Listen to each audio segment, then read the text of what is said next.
Essa é uma geração muito complicada, muito egocêntrica, que quer fazer sucesso a qualquer custo, que não se preocupa com uma coisa chamada legado. Nós falamos no início sobre lugar, né? É o lugar. Eu quero o lugar de destaque. Essas pessoas chegaram onde? No lugar. Aí depois que você chega no lugar, você faz o quê? O que é que acontece quando você chega no lugar? Vou fazer um exercício básico aqui.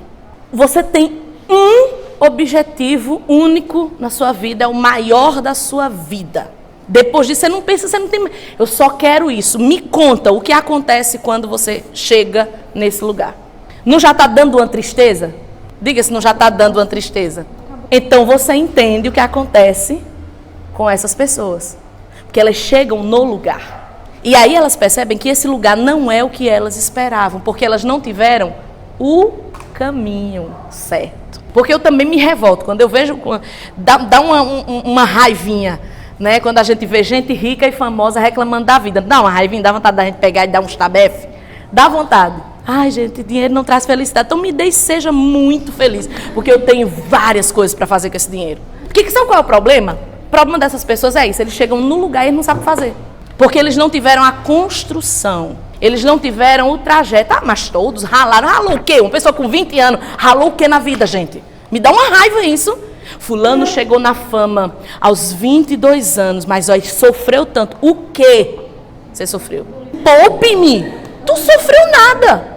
Porque não deu tempo tu sofrer. Porque ele sofreu o que todos nós sofremos. E ninguém aqui está milionário. Aí é isso também. É a valorização do sofrimento micro.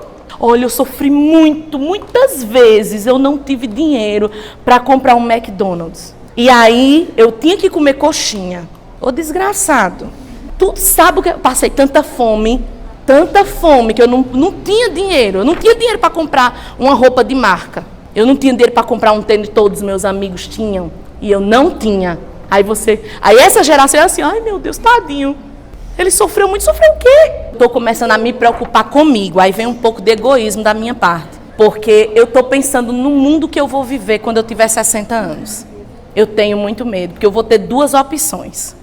Ou eu vou dar a louca e falar tudo que eu penso e ser presa, porque o nível de controle nas redes vai estar muito alto. Então, tudo vai ser errado dizer. Ou então, eu vou me isolar em casa e não vou querer ver nada que está acontecendo no mundo.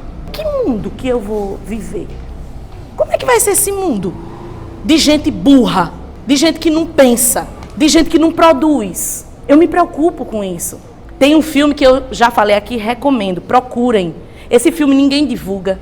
Esse filme ninguém fala. Não é filme cristão, é um filme de comédia. Mas nunca vi tanta verdade. E nunca vi tanta realidade como... Esse filme parece que era uma profecia do que a gente está vendo hoje. Que é Idiocracia, em português. É Idiocracy, né? Termina com Y. Qual é o problema dessas pessoas?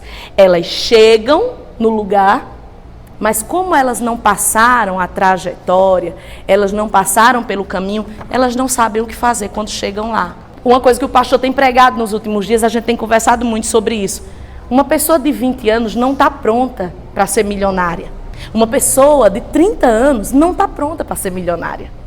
Por quê? Porque quando Deus criou a gente, olha que coisa interessante. Esses dias eu estava estudando sobre a mente. E uma professora estava falando o seguinte, uma especialista na mente. Ela é psicóloga, psicanalista, trabalha com o estudo da mente, principalmente nessa coisa de crime e tal. Ela disse o seguinte, que a nossa mente, a mente de um homem, só amadurece aos 25 anos. Ela disse, existem neurônios e existem áreas do nosso cérebro que só amadurecem a partir dos 25 anos. É tipo assim, até os 25 aquilo ali não funciona direito. Olha que coisa interessante. Quem fez isso? Você está entendendo? Então, ela disse, tudo vai acontecendo, por isso que quando dá essa virada de chave dos 25, dos 30, ela dizendo que cada período da sua vida, ela dizendo assim, nessa região frontal, tem uma parte que só começa a funcionar, não é que está parado, mas é o ápice do seu funcionamento a partir dos 25 anos. Então é por isso, ela disse, então é por isso que você não pode tomar certas decisões antes dessa idade, que você pode se arrepender, porque essa parte frontal ainda não está pronta. Isso, gente, não é psicológico, não é biológico. Biológico. Então, uma pessoa com 20 anos, ela não está pronta, biologicamente, por mais inteligente que seja, por mais trabalhadora que seja, ela não está pronta biologicamente para lidar com tanto dinheiro, com tanta fama. Uma pessoa com 30 anos não está preparada. Agora, olha a diferença de uma pessoa que chega no lugar depois de uma certa idade. Veja como elas lidam com fama, com sucesso, com dinheiro. Veja como elas lidam. Porque ele fez o caminho para chegar no lugar. Hoje não, o cara faz um TikTok que nem um palhaço. Aí tem um monte de debilão. Que lindo. Aí o cara ganha um monte de dinheiro, chega no lugar e... Ai, gente, eu não sei. Olha, é tão triste. Eu não sei o que fazer com essa vida. Claro, você não está preparado para isso. Porque não está preparado. Eu entendo. Por quê? Porque fica triste, porque não quer mais viver, porque essas pessoas, essa é a geração da depressão. Porque é um sucesso que é hoje, aí amanhã já chega outro e toma o seu lugar. Aí como essa geração não sabe lidar com rejeição, o que é que acontece? Não sabe lidar. Hoje eu sou famoso, amanhã eu não sou mais, pronto, o mundo se acaba. Porque são pessoas que não estão preparadas, elas não fizeram o caminho. Elas não andaram no trajeto, elas não trilharam os passos corretos. É por isso que a Bíblia diz, né? Tudo tem seu tempo. E que a gente precisa andar no caminho que o Senhor preparou para nós. A gente não pode querer colocar o carro na frente dos bois. Porque a gente só vai chegar no lugar na hora certa. As coisas vão acontecer na hora certa. E quando elas acontecem na hora certa, a gente consegue manter. Porque a questão não é conquistar. Se eu quisesse ser rica e famosa, eu seria. E qualquer um de vocês aqui, eu digo sem errar. Se você quiser hoje mudar a sua vida, ser milionário, sabe, dizer assim, eu vou dar uma guinada na minha vida. Eu tenho alguns métodos. Que se eu disser, você vai dizer, se você fizer isso, você fica milionário. Se eu fizer, fico. Só que são coisas ridículas, patéticas e que vão me tirar minha salvação, jogar meu nome na lama, moralmente falando, mas vai dar muito dinheiro e fama.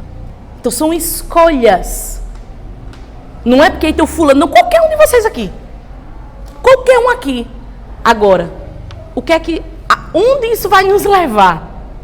A chegar no topo solitário? Nunca se viu falar tanto em depressão como nessa geração, gente. A depressão sempre existiu, a Bíblia fala de depressão. Profetas ficaram deprimidos. Homens de Deus ficaram deprimidos. Momentos de depressão. Mas Deus sempre foi lá e levantou e tirou da depressão. Mas a depressão sempre existiu. Sempre existiu, mas essa é uma geração de jovens e crianças deprimidas, adolescentes deprimidos. Por quê? Porque eles estão atropelando as etapas.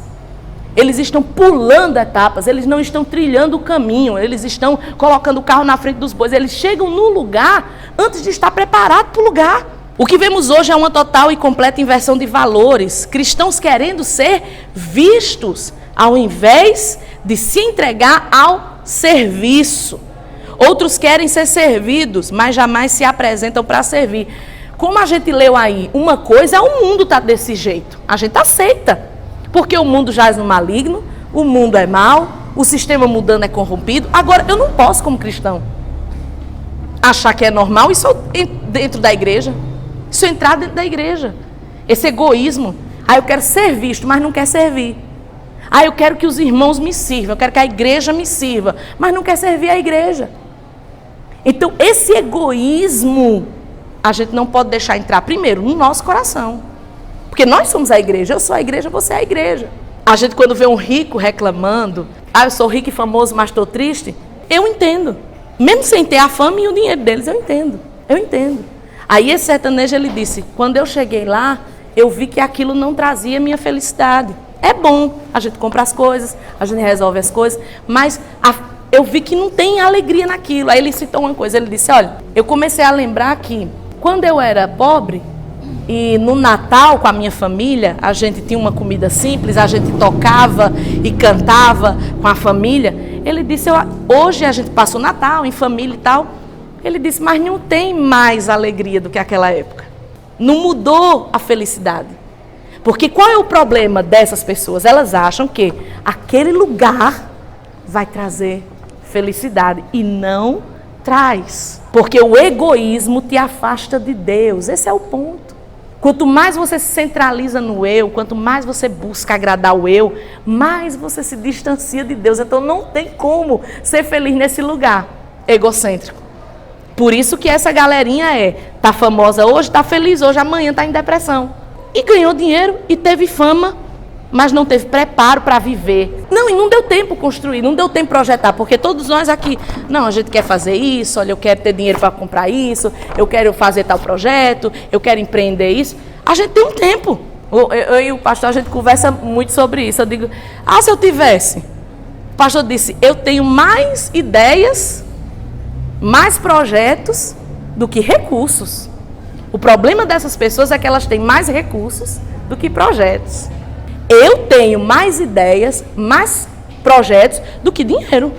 Muito mais. Eu precisava ganhar na loteria 3 vezes para fazer tudo que está aqui nessa mente. Eu digo, duvido eu chegar na fama e no dinheiro e eu ficar depressiva. Nunca. Porque eu tenho tanta coisa para fazer. Eu digo, o problema desse povo é que chega lá e não tem mais nada para fazer. Era só aquilo. Era só aquilo. Era a dancinha, era a piada, era a roupa. O Dr. Myles Munroe e Dr. Mike Murdock, eles sempre dizem isso. Você precisa ter mais ideias do que dinheiro. Você não pode ter mais dinheiro do que ideias. Você não pode ter mais dinheiro do que projetos. Tem que sempre, então, eu preciso, porque eu tenho ideias, eu tenho...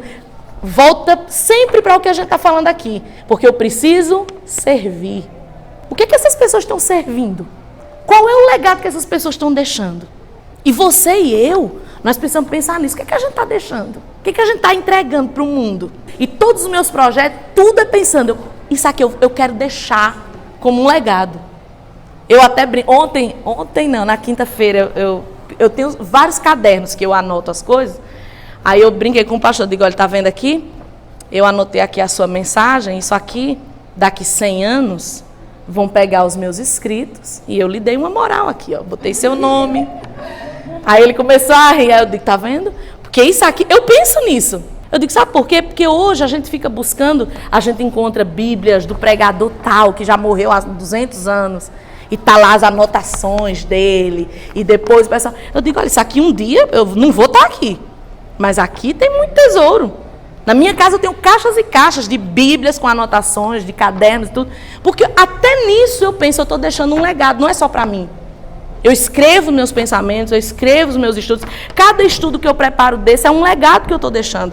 Cada música que eu lanço é um legado. Cada vez que eu falo alguma coisa e eu deixo registrado, eu estou fazendo a diferença na vida de alguém.